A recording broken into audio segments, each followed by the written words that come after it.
Michael here at drawingteachers.com, and we're doing bubble letter names by request. This is a request from Matthew, or somebody that wanted Matthew. So I'm going to draw a baseline and my top line for the letters, and I'm not making this space really tall because Matthew is a longer name, Matthew, and the center of Matthew is right there on that T. That's the center letter. So we'll find the center of our space for our name. Go ahead and put a T right in there, and then just go ahead and block out the H-E-W. And then we'll back up, and I'm going to put these T's kind of tight together and let the T bar overlap a little bit, because the M is a fairly large letter. The M's and W's get kind of large. So there we got M-A-T-T-H-E-W. And now the next step is to draw ovals around the sticks of the letters.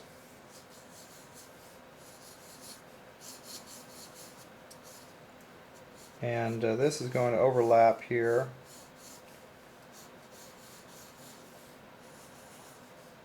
So, drawing kind of big ovals for these smaller letters. I need to thin my ovals out a little bit. But this is sort of just the designing stage, so if you make a mistake, just go ahead and correct it on the fly. So this T is going to come right here, and this one's going to tuck right behind it.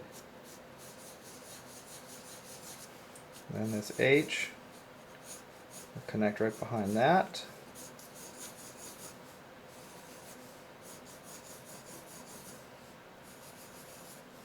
I guess that H will tuck right over that E a little bit.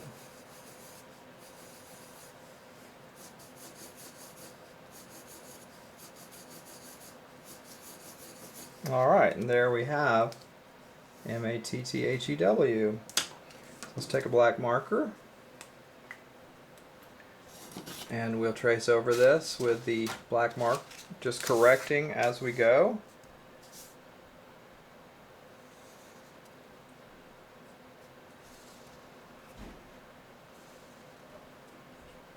Pull that line right around that curve, smooth that out. And here I'm just going to change the angle of my pull towards my body. I'm shifting my body around. And I'm doing this standing. So if you're sitting, you can move around in your chair. Had a little wiggle, a little mistake right there. That's just going to become part of the character of the letter.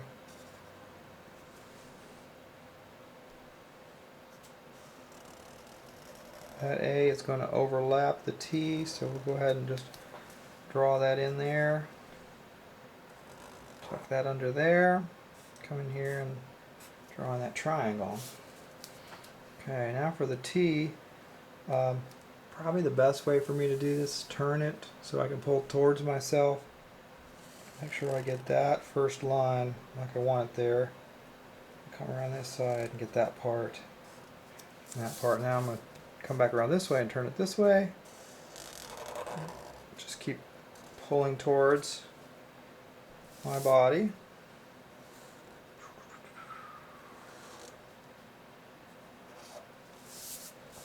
Now these T's don't have to be exactly alike. You probably want them to look similar, like they came off the same factory floor.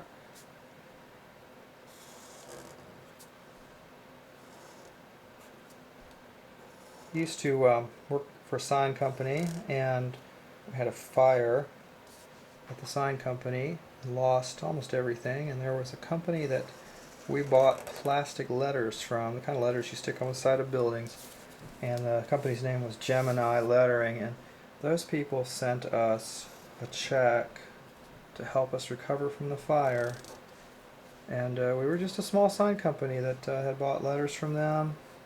And I thought that was one of the nicest things that any company has ever done. And that check really helped us get us back on our feet. It wasn't huge, but it was really a blessing to us. So see, a company that makes letters can really have a big impact on somebody's life. And so I just want to say thank you to Gemini Letters in this video.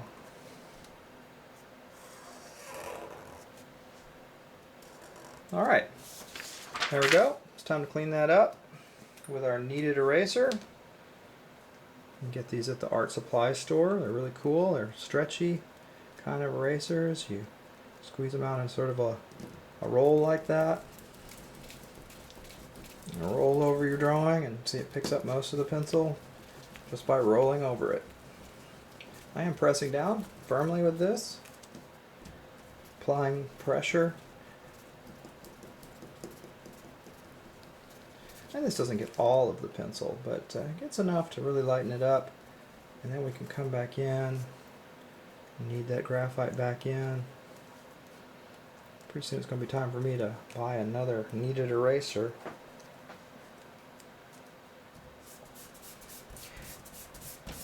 And I'm pressing and moving that away from the hand that's holding the paper down firmly.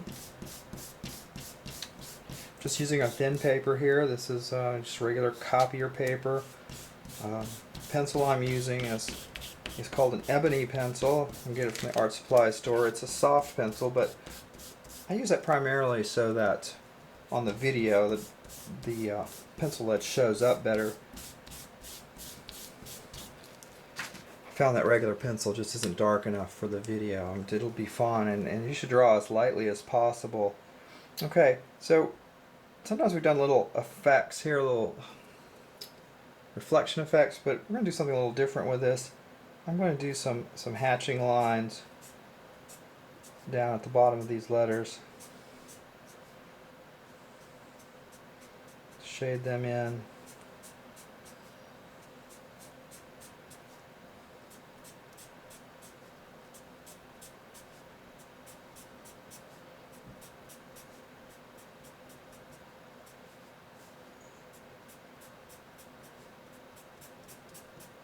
Like that, there.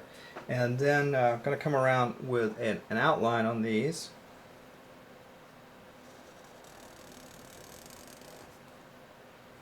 Just follow right around the edge.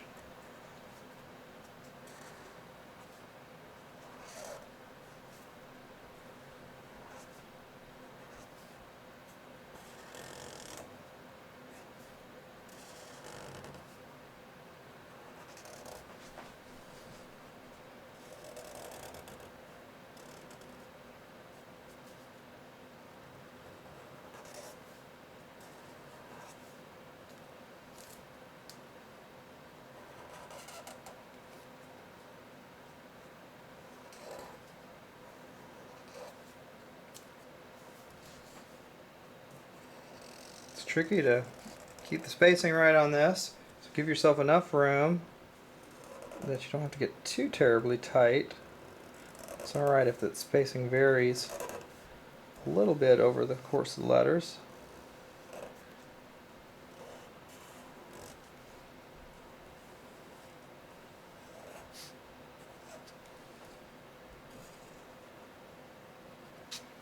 Alright, and put a little bit right in there, put right in there. That pretty much covers that. Now let's do a 3D effect on these letters. So what I'm going to do is I'm going to choose a vanishing point down here, and I'll probably go in with my ebony pencil here to start this. Now I'm going to choose a vanishing point here, and I'm going to take a ruler. I'm going to come off of these ends here, and just at each little bump pull a line down here to this point.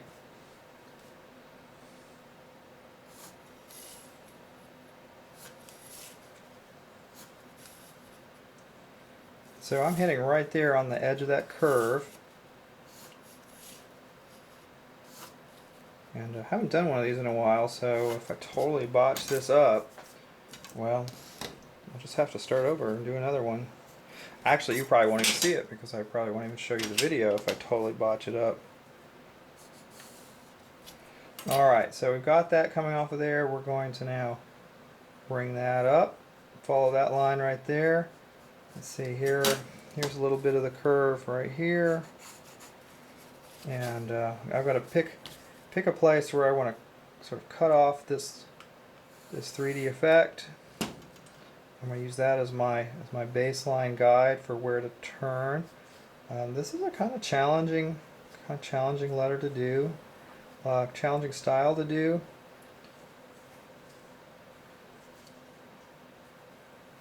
Really have to pay attention to what's going on, because we're doing a perspective 3D on this.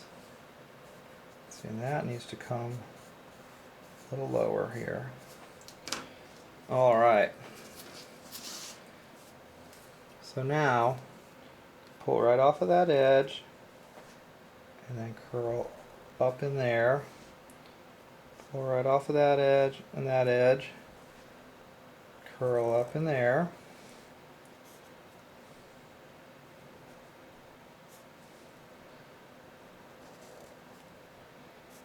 This letter is almost in the center, so see, it's going to be the point where our perspective turns from this angle to this angle, and now we'll come around here and just keep using our guidelines that we've created for this perspective 3D. Alright, very cool. Now let's add a little bit of an effect here to the depth. Just kind of following along those.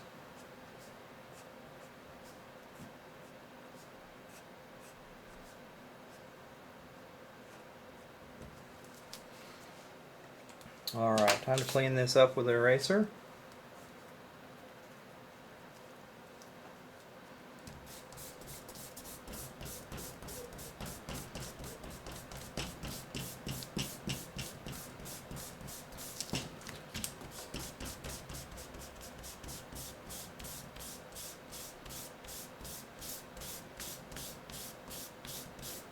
Alright, now the question is, what do we do with this depth part here?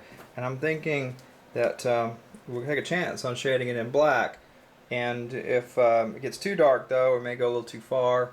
So let's start by just doing some lines and following this angle. We won't totally do every bit of it at first, but I'll just get dark right here inside and let the bottom shine a little bit with a couple of lines.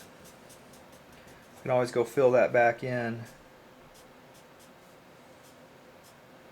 Here I'm trying to maintain a similar angle to what we have.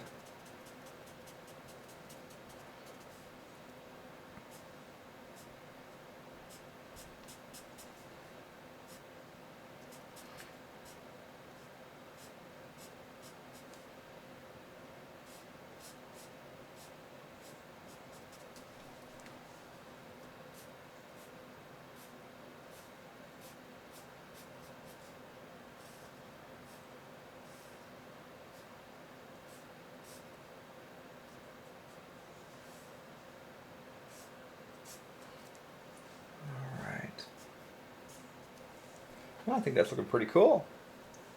So what else can we do with this? Well, I think that it's about done, but if we want to go all the way with it, I can do sort of a star type border. It's a little different than the cloud border. These would be sort of sweeping outward curves. And again, since it's easiest for me to draw the curves in a certain direction, I'll go ahead and turn the paper as I draw so that I can continue to make these curves in the way that's easiest for my hand to do them.